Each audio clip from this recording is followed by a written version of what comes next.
All right, let's do this. Peanut, if you're staying in the room, no talking.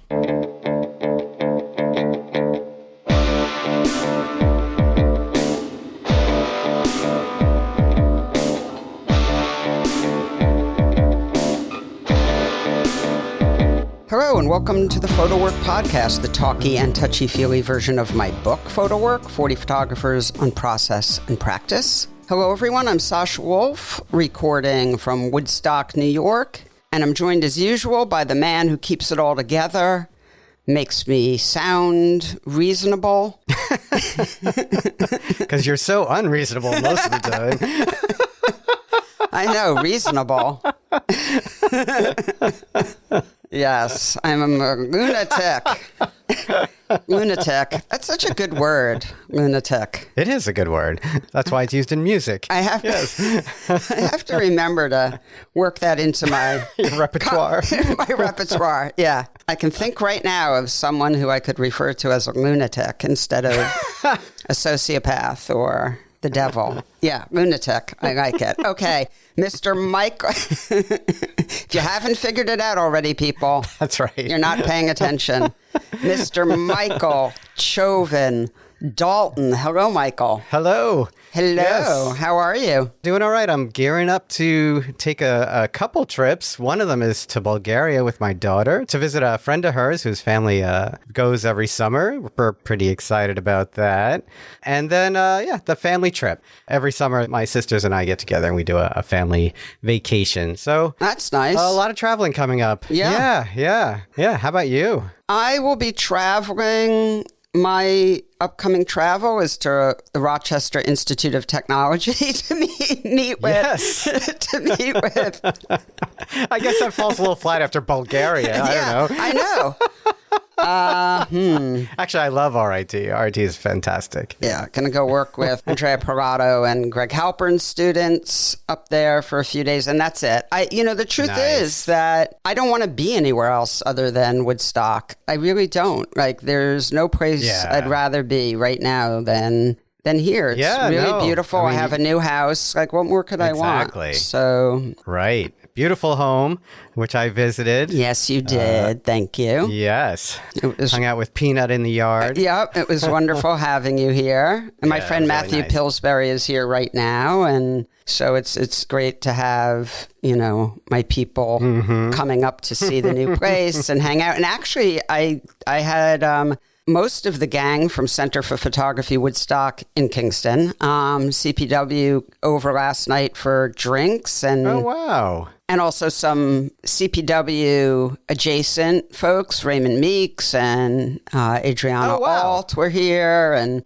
it was quite just a soiree. Yeah, it was a real fun hangout. So, so nowhere else I'd rather be. Which is a really nice feeling. Yeah. And because of our upcoming travels, we are taking a good part of August off. So feel free to catch up on some of those episodes you may have missed. Yeah. And then we have some exciting stuff as we roll into September. We're actually going to do a show with the first now alumni of the PhotoWork Foundation Fellowship. We will have those fellows on the podcast to talk about their experience. That's great. We will have Gregory Halpern on, quid pro quo, Greg. Yes. And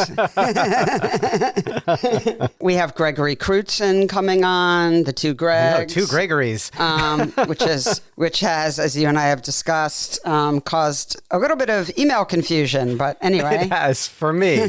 And I have a wish list that we're working on of really stellar folks for the fall. So really excited about that. And I want to also just shout out to our sponsors, Picture House and the Small Darkroom, because I was, my artist and friend Doug Dubois was up here with me a couple days ago he and I were working on an edit for a book project. Mm-hmm. And Doug was Brandon Holland's mentor, our fellow Brandon Holland. And he said that So all the fellows, one of the things of their goodie basket that they received for being a fellow was a session with the Picture House folks on post-production. And Brandon just, this wasn't his area of expertise. And Doug sat in on that session and said that the Picture House folks were amazing and just taught Brandon so much and were really generous and really wonderful. So real heartfelt thanks. I haven't spoken to those guys yet since I saw Doug a couple of days ago, so I'm publicly thanking them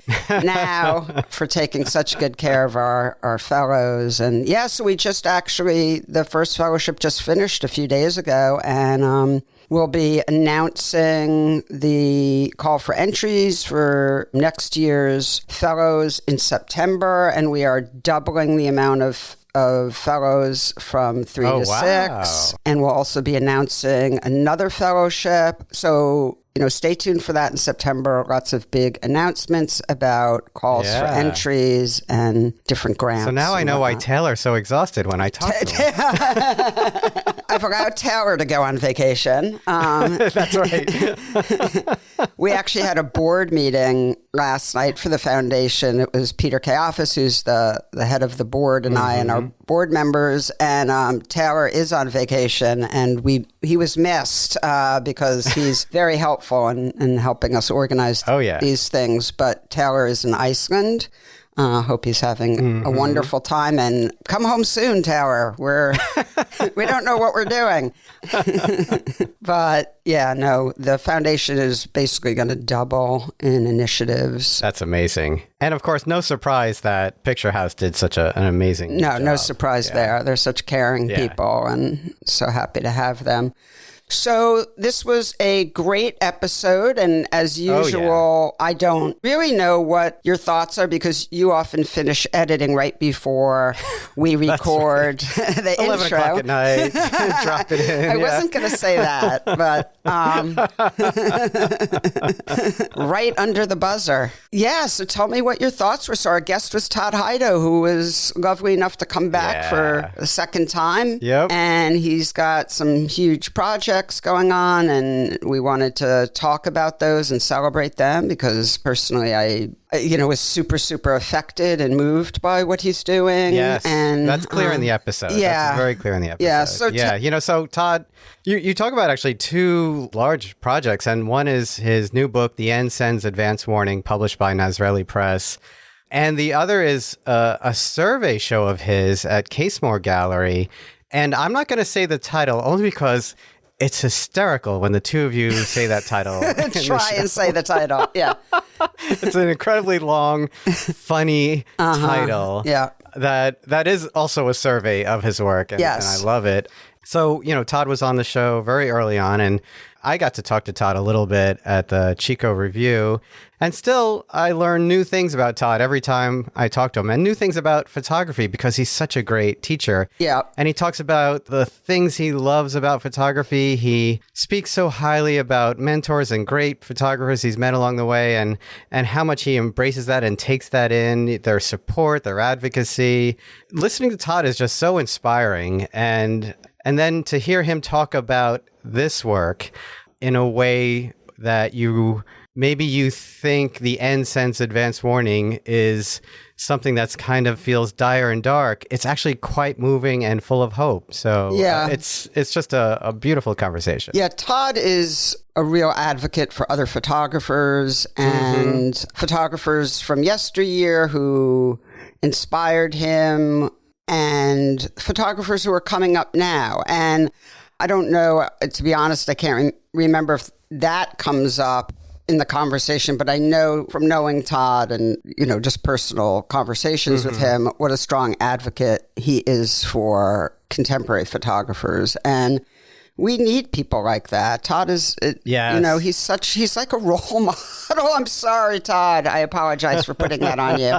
But he really is. And I mean, in the truest sense of that term, role model. And I do want to say one thing. I want to shout out Todd's wife, Marina, who personally I adore. Todd speaks really beautifully about the role she plays in his work, and as not only a advocate and cheerleader, but she's often behind the wheel, literally behind the wheel, right. driving him and helping motivate him the way everyone on certain days needs a little additional help with motivation and getting out and doing what you got to do. And Marina's an illustrator, an incredibly creative person, and just an important part of his process. And we talked about that, and that didn't make it to the final cut because of the length of my conversation with Todd, and it came toward the end. So I apologize to Marina for that, but I wanted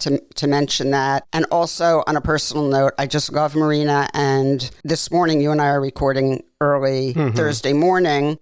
Marina and I were texting all morning. So she's, which by the way, was like, we were texting at, about 6:30. So it's 3:30 in the morning for Marina in California. And I was like, what in God's name are you doing up? But we often send each other book suggestions and whatnot. And she's just a wonderful, wonderful person. So anyway, okay, well, let's get to the show. Just one little thing. Yeah. Make sure you listen to the end because Todd also announces a surprise, another book coming out. Yeah. Yep. Okay. Make sure you listen to the end. You better be listening to the end, people. I mean, for God's sake, what kind of thing is that to say?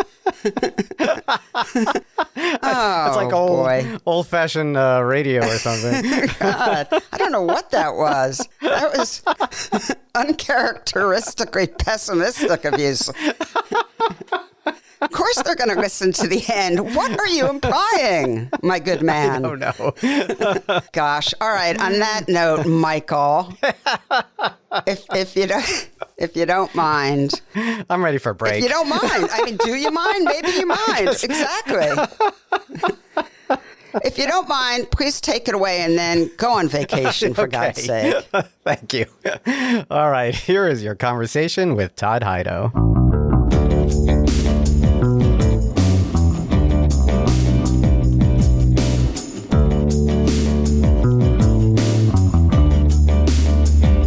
Todd Hido, welcome back to the PhotoWork podcast. It's so wonderful to have the opportunity to talk with you again. I'm really looking forward to it. So thank you. And thank you for being interested in talking to me again. Very interested. So I went back and listened to the first time we did this. I mean, if you'd put a gun to my head, I probably could have figured this out. But I have to say, I didn't really consciously realize that, one, you were the 6th episode and this is the 81st episode. Wow. Congratulations. That's amazing. And that was 4 years ago. We recorded almost 4 years ago in September of 2020. Wow. So it's been a while. I've seen you a whole bunch since then. So, but yeah, it's been a while. And I will also tell you, I think it's, if not the most popular episode, it's, I don't know if that's okay. Politically correct, but I don't know if I should say that. But anyway, I'm saying it. It's super, super popular. And I'm actually saying that because when I went back and listened, I knew it was a great episode, but it's such a masterclass. Like it's so for any knucklehead who listens to the show hasn't listened to that episode, listen to it because it is so chock filled with incredibly helpful, useful information, like beyond just us getting to know you. It's just like there's just so much practical wisdom in that episode. Thank you. That's really, so kind really of you to say. Thank you so much. I really appreciate that. And I also appreciate your audience having listened so much. That it means so much to me. There's one thing I could share with you. Go ahead. This a story that is, I remember years and years ago, Martin Parr had come to Boston to talk at our school. And this was probably it must have been 1992 or something like that. And I remember noticing that there was something about him that was real different than just a photographer coming to talk about his work.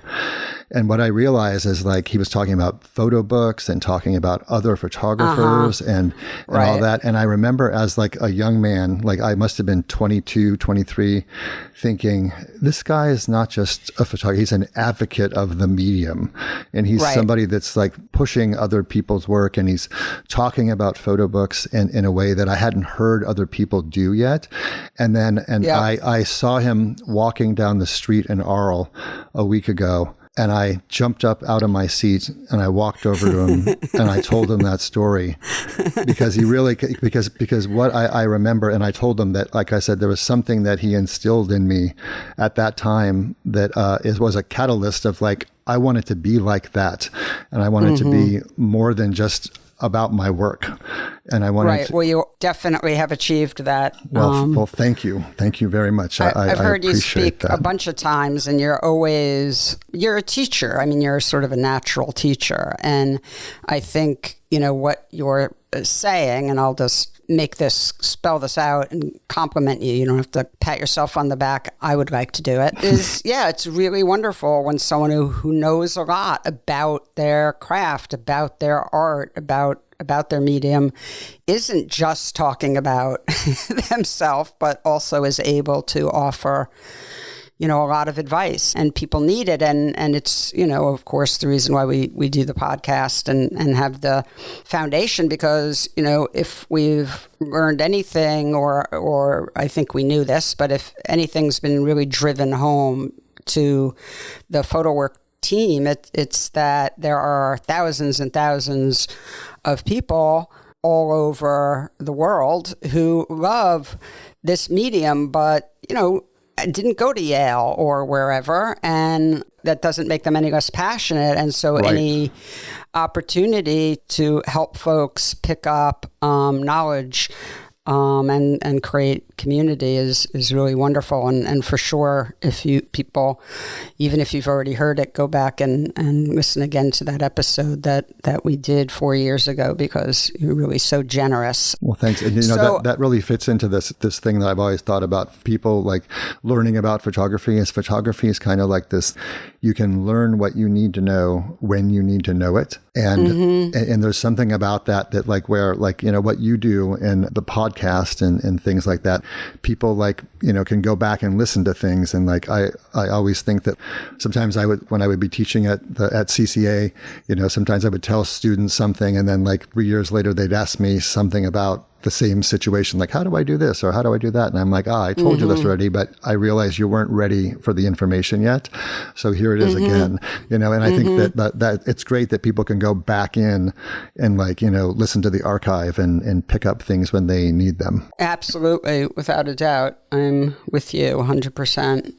So, often we start with a bio, and I think that there's so much for us to talk about. I don't think we need to get too into that, but why don't you just give folks just a little bit about where you grew up and how you started taking pictures, and then we can jump into two major goings on that I want to talk about, as pertains to your career. Sure.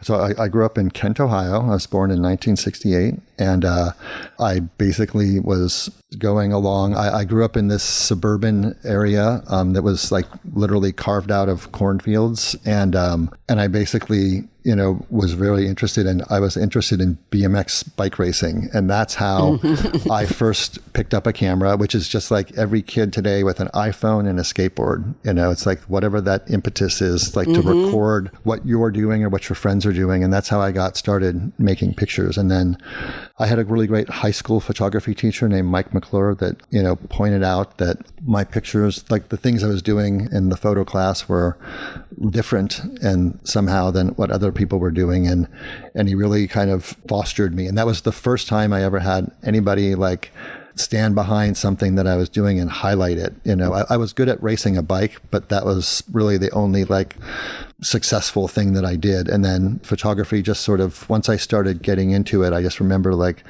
taking off. And like, I never really looked back from that point. And then I don't know how much bio you want, but like I ended up going to school in Pittsburgh, Pennsylvania for a couple of years.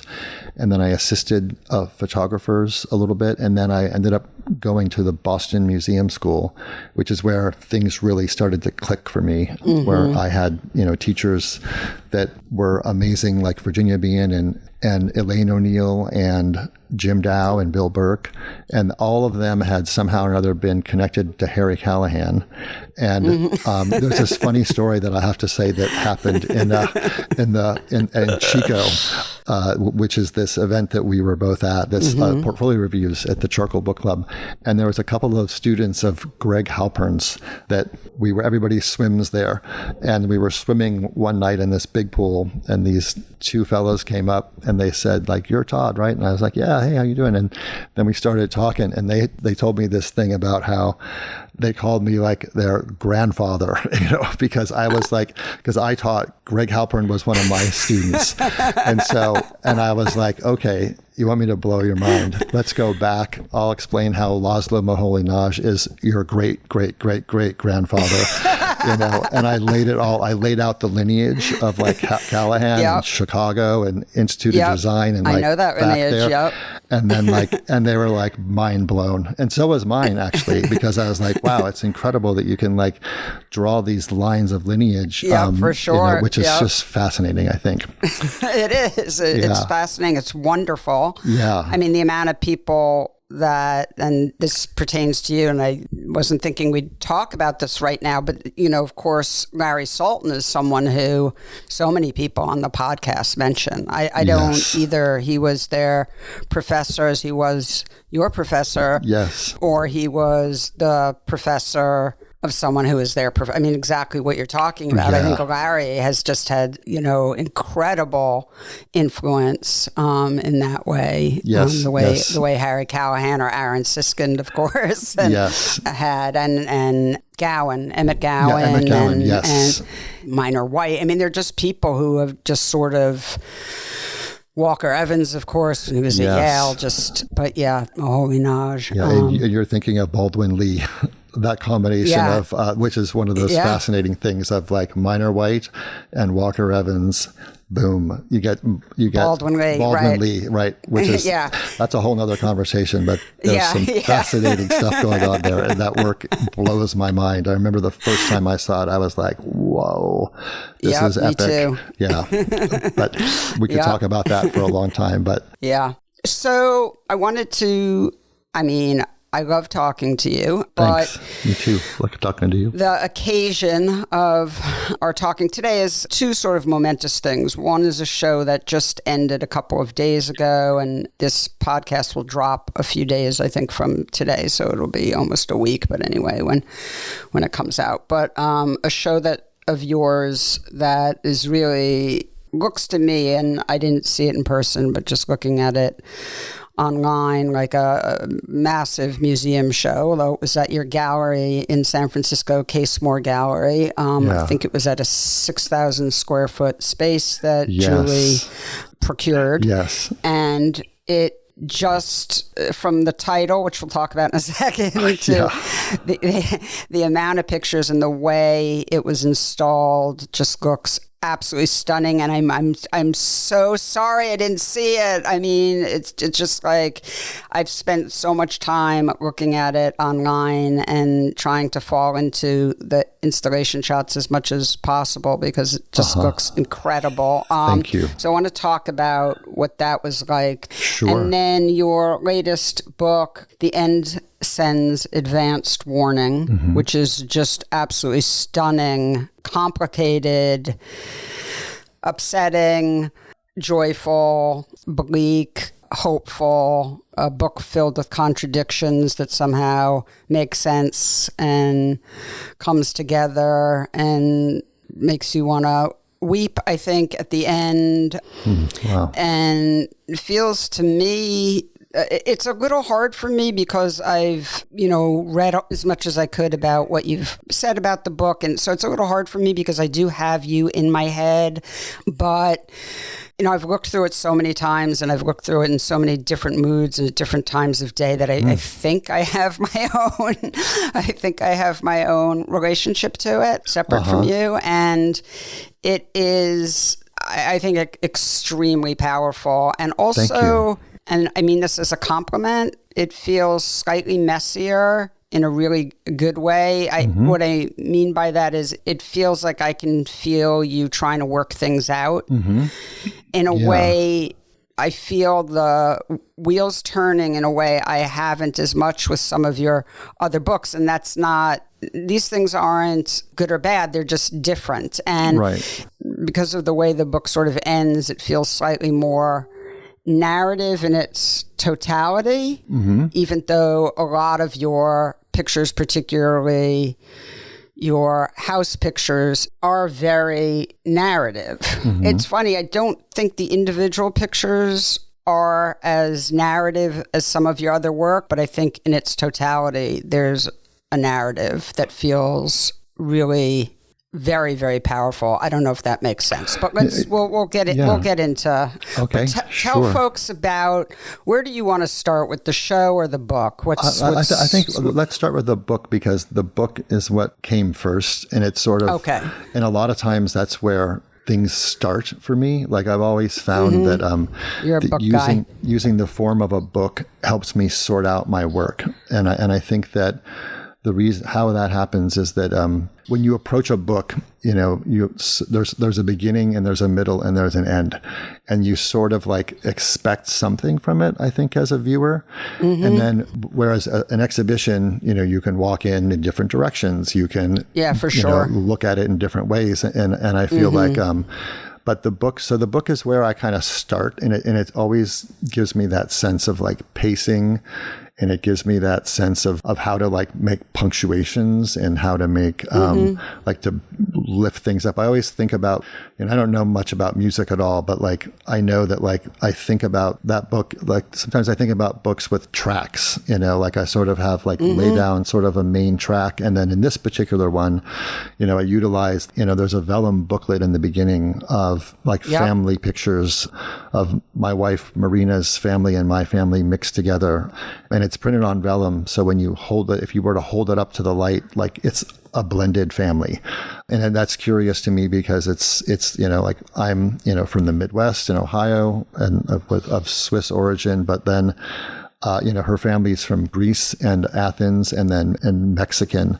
And so it's, there's immigration that's occurred there. And so that's like one track. And then throughout there are these little tiny pictures that are sort of like, there's only one of them is found, but it's like a couple on the beach, like their feet, like in some seagulls. And, and then there's this picture. Bleak photograph of like this Icelandic beach that looks like, the world is ending right next to it. And it's sort of like, I kind of call them like reveries or echoes. And it's sort of curious to place these things next to each other, because they're sort of like, as you know, like when you put two images together, there's something that activates, and that's where that narrative spark begins, I think, when you're trying to make sense of it or trying to figure it out. And I really like what you said about how you've looked at it at different times in different moods, and you come away with different things, because I think that's really fascinating. That's how, like, I guess we perceive everything, really.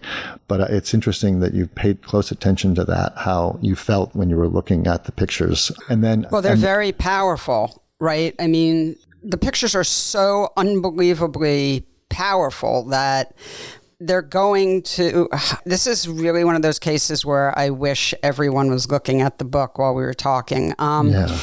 They're going to really provoke. And because they're so intense, there's just no way, there's not going to be a collision of sorts between how you're feeling at that moment and the pictures. They're like music in that way, right? I mean, I'm one of those people who absolutely cannot. I was once actually in Iceland with my friend Peter. We've been many, many times together. And I was once there after a heartbreak. I forbid Peter from playing. First, they said no love songs. and then quickly realized that almost every single song with lyrics is a love song. And so we spent the entire trip just listening to instrumental music, whether it was like, John Fahey or jazz or whatever. But Interesting. the entire trip, I couldn't, because I was just too sensitive to it. And, I think your pictures, are really like that, particularly in this book. Maybe it's just me, but they're so provocative that I really was so affected the way certain music just, does that, gets under, your skin and can knock you over. But let's continue talking about... on to describing it. Yeah, is that what... because it is so specific, the book, how it's made. So... And then so throughout the book, you have those little images that pop up that are like I was saying, the reveries are echoes, and they're, just kind of acknowledging that there's like, some of the pictures were made with they're all the other little square pictures are made with a 126 Instamatic camera, which is something that I enjoy using. And I often will photograph the same place with both of my cameras, just to sort of, as Gary Winogrand said, you would like, the world looks different photographed. And I would add that it looks very different photographed with a different camera. And so I often use that. And so there's sort of just these like little like moments that I basically created the sequence of the book. And then after that was done, I went through and started to look through other pictures. And then also with the help of Marina, my wife, who's very involved in like these things that we're always, collaborating on, like looking at stuff. And we like pieced out some photographs. We went back through my old contact sheets and pulled some things that made sense and then put them together.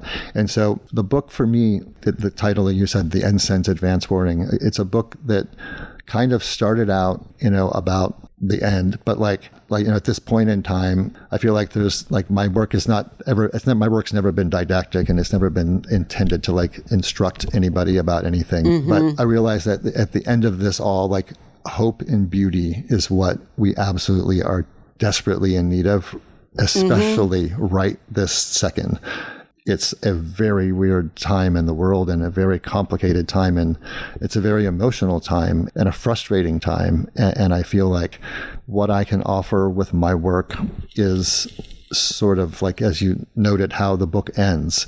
The book ends with these, like, some of the most beautiful pictures that I think I might have ever made. I agree. With these, like, I was thinking of, like, there's one at the end that's right up your alley. I was thinking of Hudson River Valley painting and these glorious landscapes with full sun of these beautiful, like, trees. And then that's the third picture from the end. Exactly. And then there's another. So much time I've spent with your book. Yeah, well, thank you. Tell you and then, where it is. Yeah, and then the next one is the picture of the back of somebody's head looking out over the ocean, and it's very windy, and it kind of, there's like her hair is curled in a way that only the wind could have done. And then across from that, there's a pullout of flowers. It's like of pictures that I took, ironically, like roses or something, like when I was photographing this assignment about Twin Peaks, which we could talk about later.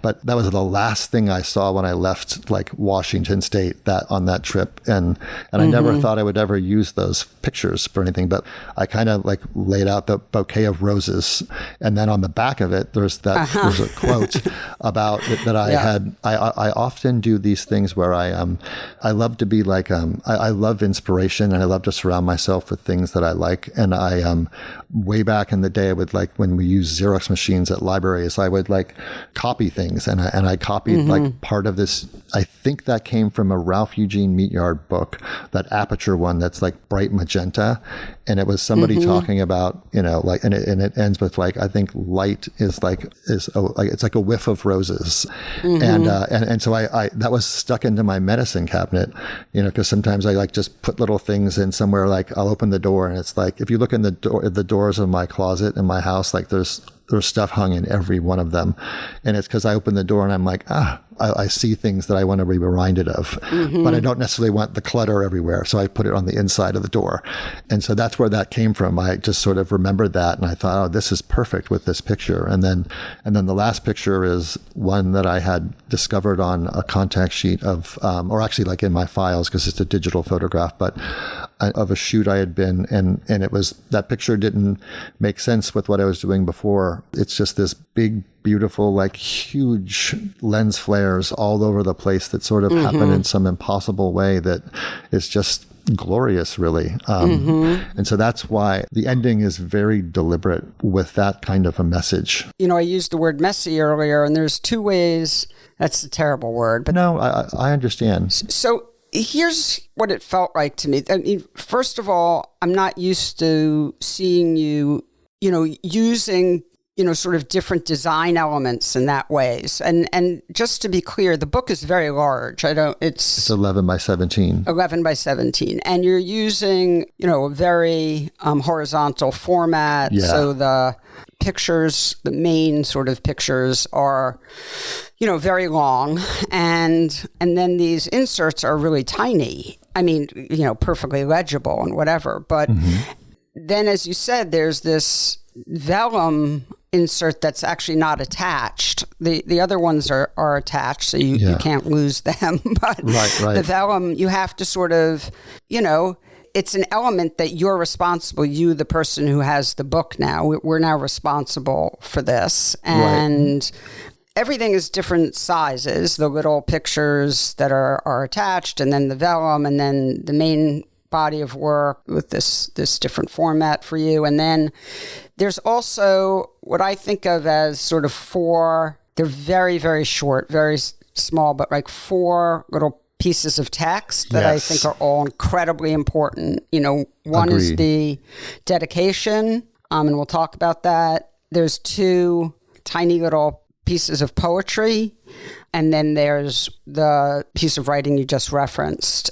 And so there's that sort of thing going on. And then the other way in which it feels like a sort of looser version of Todd Hido is that it feels to me like, and I think you talked about this just now a little bit, but that you went in with sort of one mindset, which was real serious concern about the world, particularly, I think, the United States and the path we're on, but the world in general and the direction we're heading in. And then somewhere along the way made a sort of conscious decision that without hope and beauty, but without hope, or let's say recognition and a doubling down, a commitment to beauty, which is hopeful, that the other position, the darker position, is just not only untenable, but let's just say untenable for you.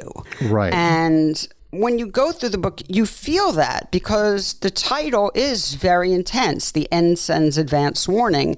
But then you sort of, it's almost like at a certain point in the book, you hear the screech of brakes and you're like, no, there's another choice that I can make. And that's what I meant by messy. But I find it so human and so moving. And because I think, I don't know if you saw the film Anatomy of a Fall. No, I haven't. Oh my God, Todd, you have to see this film. I'll have to check it out. I will. I mean, so I'll just say this because you haven't seen the film, but ultimately it's about choosing what to believe about another person in this case. But I think that, you know, that's what your book feels like. Like somewhere in this process, you decided to make a different choice. So as the viewer, as the person absorbing this book, you're sort of along on that journey. And I agree with you that, you know, our reading of it ultimately is up to us. In fact, I'm going to quote you.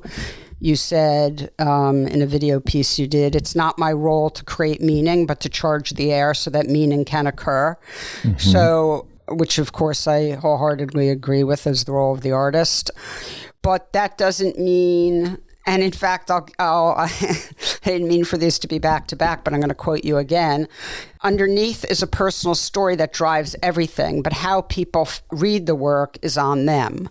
Well, I, of course, agree with that, but I do think that there is so much provocation and intensity, as I've said, in the pictures that we can't help but be feeling that struggle that you were we're going through. And I think that's a great thing. I mean, thank you. I think that to be so pushed and so provoked was, for me anyway, was a really rewarding experience. Thank you. First of all, I love what you just, I've never thought of that. My pictures of being provocations. That's really interesting. Like, because it's provocative, is different, but a somehow or another, that I love that word provocation. And I think that's a really curious reading of the book, that I'm figuring out what I'm feeling or what I'm doing or what I'm thinking as I'm going. And that's absolutely spot on, because basically, so I'm going to scroll back for just 1 second and just talk about where the title came from. So the last book that I did, which was the same exact format, same amount of pages and similar, like exact, they're kind of, this is basically volume 2 of Bright Black World, which came out in 2018. And so that was before the pandemic. And that was, and when everything was, things are different, clearly we are different, clearly. At that point, when that book came out, I thought, oh, the world is, it's very much about, like you said, like what's happening in the world right now, the politics, the climate, personal things, and how these things affect us all personally. And I'm always somebody that, like, how I feel personally always ends up in my work. And so that kind of like back and forth, and that realization at some point in time that there's a choice you're going to have to make here. And it's sort of like, how are you going to think, and what's your outlook on this world going to be? And I feel like you nailed it. Right somewhere in the middle of that, I realized that, the only way out is hope and beauty, and to have, and to pursue that. And that's what I've chose to do with my work. And I'm really touched with your reading of it. So thanks. Well, no, thank you. Really, honestly, it's just, I hope everyone, if they don't already have the book, goes out and gets it, because it's just really extraordinary. So let's talk about what I consider the first piece of text, because I think it's incredibly important. And it's the dedication, but as is often the case with you, it's quite loaded. So it says, this book is dedicated to Larry Sultan, who taught me that I could walk up to sentimentality, but not become it. And, I feel like between the title of the book and then you get to that dedication, you're just saying so much to us already with just so few words. And then, of course, the 2 little snippets of poetry that are in there, and that Emily Dickinson and the Robert Creeley. Yeah. But I think in a lot of ways, to me, the dedication is the most important, because it says a lot about the kind of pictures you want to make, what your process is, what you're thinking about when you're making work, and that there's a struggle there, right? I mean, my reading is you wouldn't have put that in there unless it was something that you were thinking about on a somewhat regular basis, that it was something that was preoccupying to some extent to you. Yeah. Is that right? Or yeah, it's somewhat like, I guess in the subconscious somehow or another, like there's something about that. And you could also replace the word sentimentality with like drippingly beautiful, or like, or something like that, because that's always you should see my pictures from Iceland. Like every time I go there, I'm like, oh my God, this is too beautiful. It's not going to work, and like, and then, or there's something like that. And so trying to like kind of, I guess, walk up to a line of whatever line that might be, but kind of like holding back a little bit and not dipping completely into that, because there's something about the tension of not dipping all the way in that keeps things taut in a way. Yep. And so the way I kind of read that statement that Larry had made, because he would say that like in class, like that was one of those, teachers, some teachers have like something they say over and over again. That was one of those things. And it's always in my head, but there's something about like, it's almost like it's that emotional, like you want to throw that emotional line out there that you can kind of catch people and reel them in with that. that. And there's something about that, like sentimentality or like, or reflection or like looking back on something does that. And so that's sort of what that's how I read that is, it's just about keeping that taut line. Right. I mean, I think that's exactly how I interpreted it, because I know your work, and then I'm holding this book in my hands and I'm seeing the pictures, and your work is always excruciatingly beautiful, but they're not postcards, and they're not postcards because there is, the word used was tension. There is that tension. There's always something that's, I don't know if it's right to say amiss, but there's always something there. It's either that it's ominous, or it's lonely, or sad, or somber, or something's just sort of slightly off kilter in some way. But I think it's like you can walk up to deep emotion without giving into platitudes or sentimental excess or whatever it is. Right, and I think right. that's exactly what the book is. And what I really appreciate about it is really emotional. And I appreciate that. I mean, thanks. I think that it's cathartic for us. I mean, it's like we need that catharsis, right? We need that. It's Me like too. Experiencing artwork that is, not scared of walking up to that line, I think is a real gift to the viewer. So, I really appreciate it. And I think everyone who loves your work feels the same way. So, Thank you. The book is extraordinary, and, we'll come back to it because I have some more questions about it. But let's talk about the show as well. It was so momentous, and I really want you to tell us about the experience of doing something that large. And yeah, like how it all came about. I was scheduled to have an exhibition at Casemore Gallery, in the spring. And then there became an opportunity to utilize a space that used to be the McAvoy Foundation, who was run by Nyan McAvoy, who's been a collector of my work and many other photographers, who has an amazing collection. And the space had closed. And so the Minnesota Street Project had given us this opportunity to have the show in that space. And so Julie Casemore, my gallerist in San Francisco, came and we went and looked at it. And the second I walked in to this empty, basically like small museum type space, I was like, oh my gosh, this is absolutely an incredible opportunity that I will rise to this occasion. Yes. And I just kind of all fell into place in my head for some way. One of the things I really love about photography too, and I've said this before, but I'll say it again here, is like, I think there's three real main parts of photography, is like taking pictures, printing photographs, or editing, as they call it these days, and then also presenting photographs is the third part.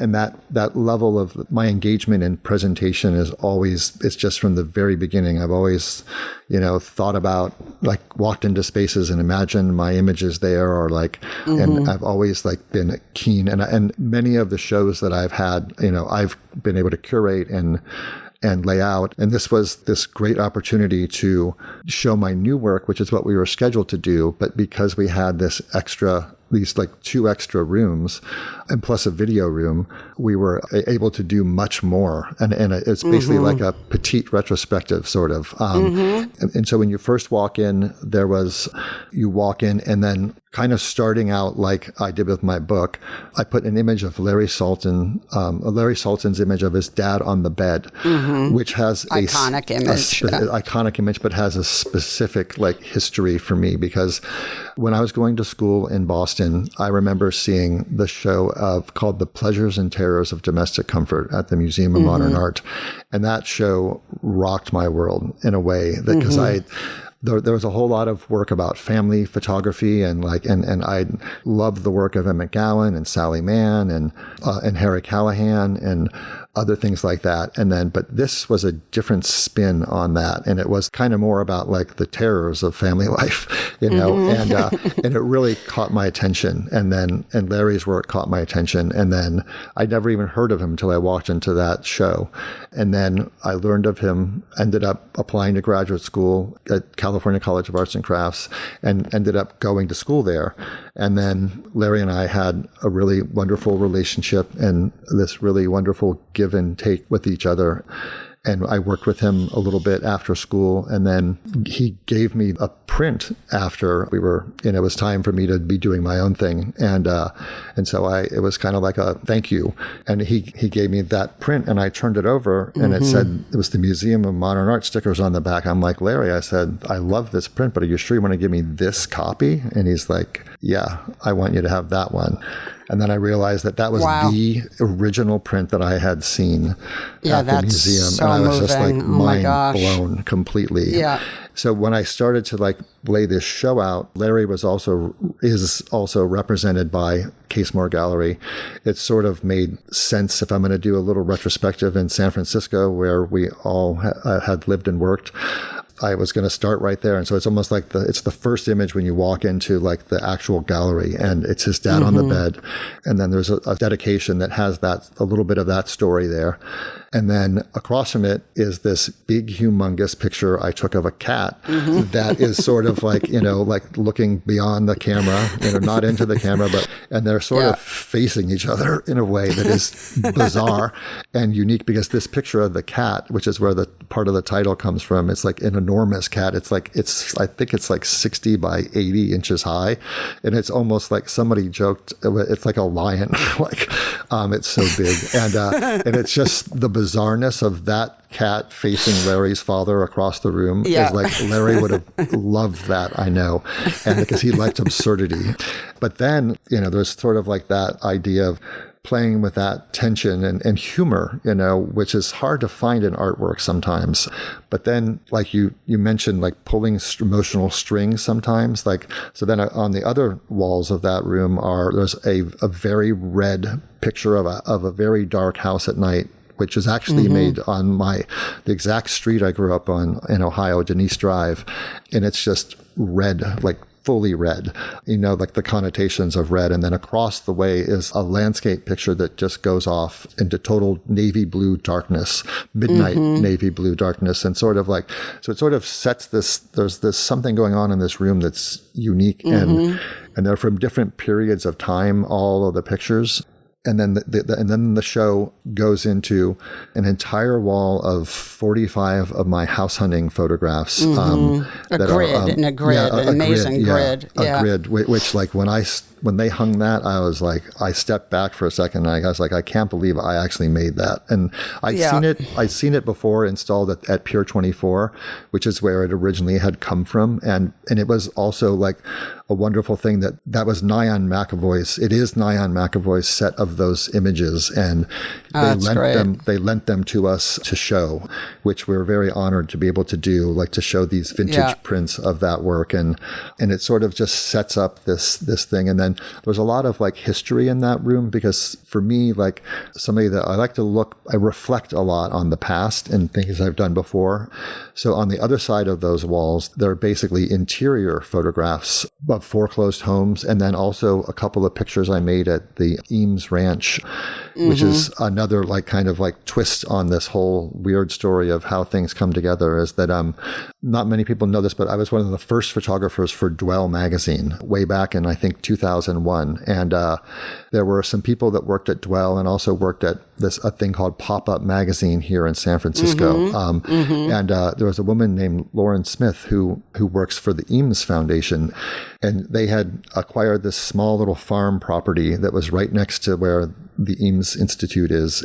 And they walked into this old farmhouse and they immediately, like, I haven't talked to Lauren in like 15 years or so, and, or hadn't. And then like she walked in and she's like, oh my God, we need to call Todd Hido.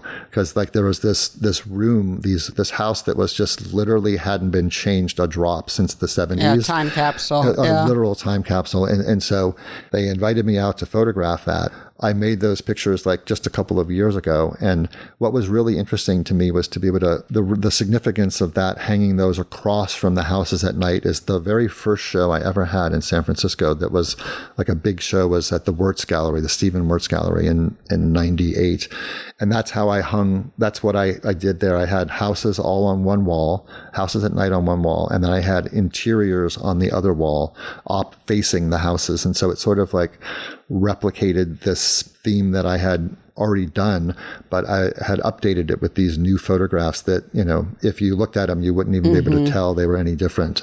And I also love that idea, like, of some other people that worked in a space would think of me and invite me to come make pictures, you know. And then also I got to be introduced to, like, you know, the Eames's work in full, and like got to go there, and Lisa Dimitrios, the granddaughter, like gave us a tour, and we got to like open drawers, and there's like these little tiny cutouts of like the Eames's would use of photographs, do scale, like envision scale and spaces they were designing, like the intricacies of that place. That's a whole other like world that I'd love to get involved in more. But anyway, things come back around sometimes, and I like how there's a circle there. And like a lot of this show is about honoring and sort of paying homage to like the people in San Francisco that have helped me like make my work be what it is, and have it become, you know, known the way it has been. And I really appreciate that, of course, very much. And so there's those little elements that are in there. And then that's beautiful. And then you go into the next room, and then the next room is this most of the pictures in the book, The Ensign's Advance Warning, which is my latest work.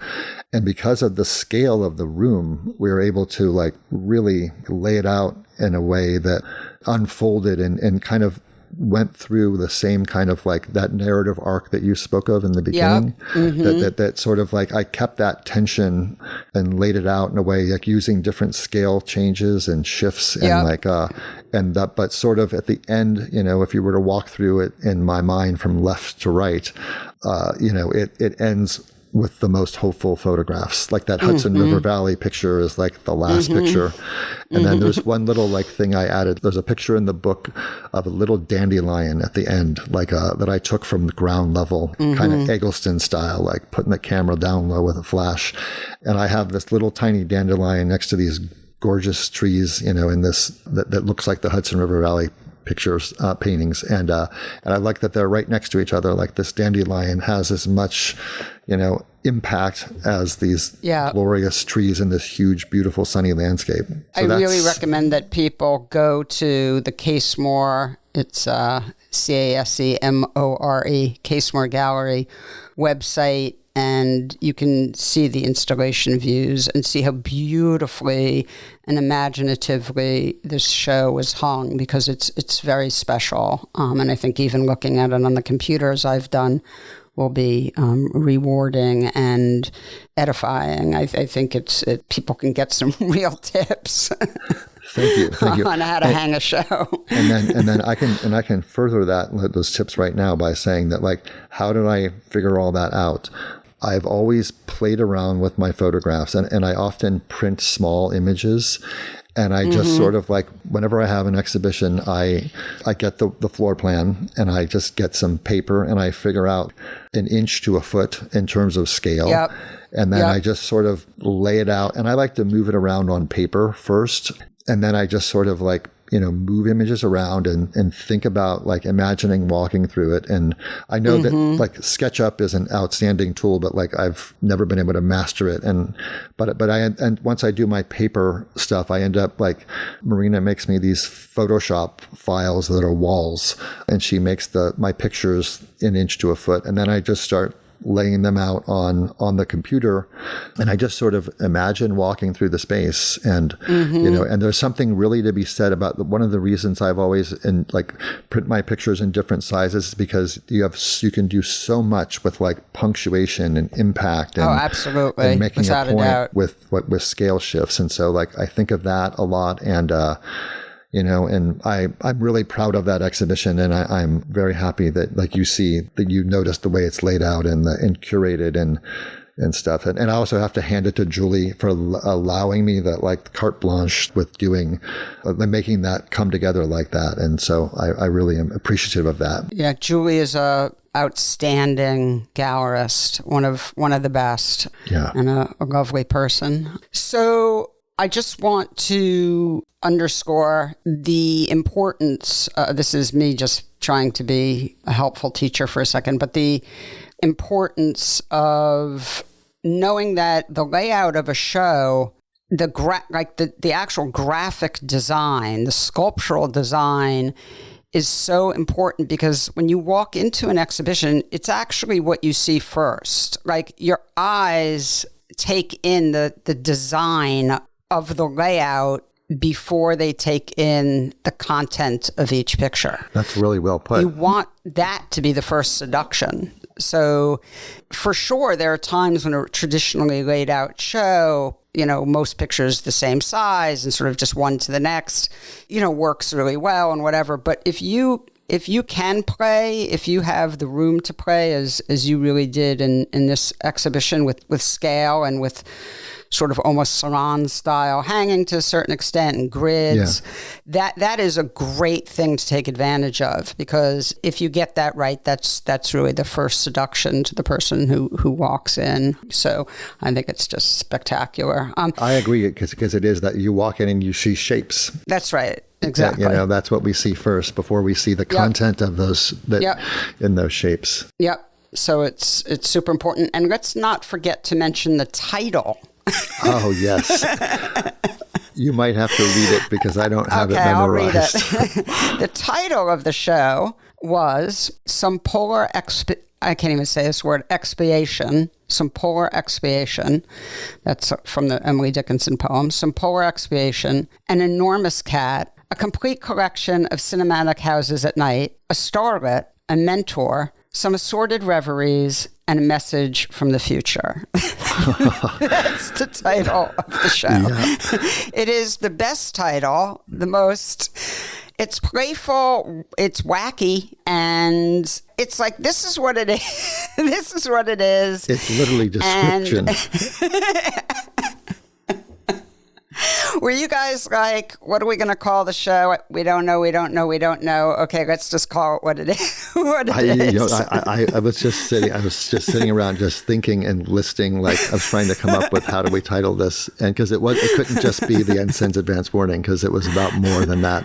Right, and I of just course. started to think about like all the things that were actually like happening in the show, and I just described them, and like you said, it's absurd, and I think it just fit perfectly. So that's how it come together. Yeah, thank you very much. It makes me laugh in a wonderful way every time I read it.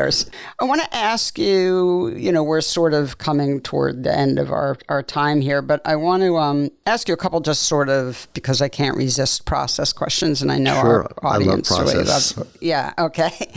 All of your pictures are untitled. Talk to us a little bit about the importance or your perceived importance of us, the viewer, not being sure of where the pictures were made.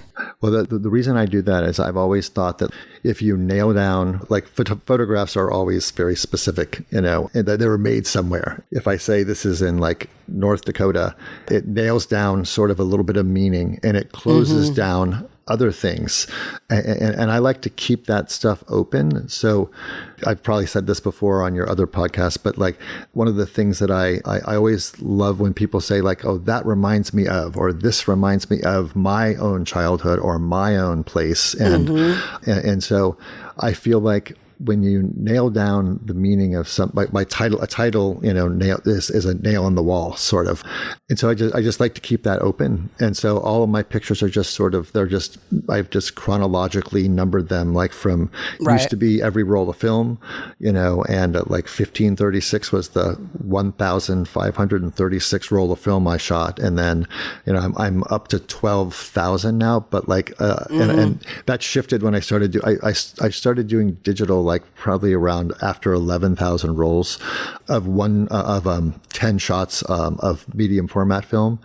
And then I just like each time I go out and shoot and load in my computer, I just give it a new chronological number. That way, it's fascinating that, like, for me, like, when you're able to, as an artist, it's really fascinating to like put all your pictures in a folder and then let the computer line them up in the order they were made in, which is a fascinating thing to like to see, like as an artist, to like, what, like, this is the order that I made everything in. It's wonderful. There's actually going to be a Aperture, the Intimate Distance book that I had done in 2016. It's been sold out a couple of times, and they've decided, instead of just reprinting it, we revised it and expanded it. We added 48 new pages. Wow. And it's a chronological survey of my work, and it will be out for sure in 2025, I believe, in the spring. Oh, that's so exciting. Congratulations. Yeah. That's wonderful. Thank you. I'm really happy that we just got it completed, like literally like days ago, and or at least like completed the layout and the edits and stuff like that. And so that's really exciting. But like, that has my work in that chronological order. So it's a curious way to look. Like I love process too, and I love to see how artists think and work, and like, you know, and those kind of things, and seeing how things come out chronologically is fascinating, you know. But so that's where that's a long answer to your question about why do I title. Answer. Yeah. I like your long answers, because there's always more and more little nuggets in them. Todd, thank you so much it's a for pleasure. It's always a pleasure to talk to you. Yeah. I love talking with you. I might come out there. If I do, I'll let you know. I really want to see the I would love to have Pier you 24 here. show. So. Oh yeah, it's remarkable. Yeah. Always so much going on in San Francisco. And actually, one of the things that's happening in San Francisco this coming week, starting, I believe, on Thursday, the 18th, is the San Francisco Art Book Fair, which will be at Minnesota Street Project. And like we were discussing earlier, like, there's so much energy in books. And if you want to see what's happening in photography, going to one of the art book fairs, like the Printed Matter Art Book Fair, the San Francisco Art Book Fair, the ICP Art Book Fair, which is happening in September in New York, and then also polycopies and Arl and all this. Like, there's so much energy, but this time it's in San Francisco that's at Minnesota fantastic. Street Project, and they have two big rooms. Actually, where my show is, or was, they took it down yesterday, is going to be where the art book fair is going to be this coming week. So, God, I wish I could be there. Okay. I'm jealous. Okay, well, that sounds amazing. It's very, the weather is cooler. You know? Yeah. Right. Yeah. It's pretty cool out there in every way. Yeah. Well, okay, the San Francisco Art Book Fair. That sounds wonderful. Todd, thank you so much. You are so send welcome. Marina a big hug from me, and I will talk to you soon. Okay. All right. Take care. Okay. All right. Yep. You too. All right. Bye. Bye-bye. PhotoWork with Sasha Wolf is a production of the PhotoWork Foundation. Executive producer is Sasha Wolf, and the associate producer is Taylor Selsback. The show is also produced and edited by me, Michael Chauvin-Dalton of Real Photo Show.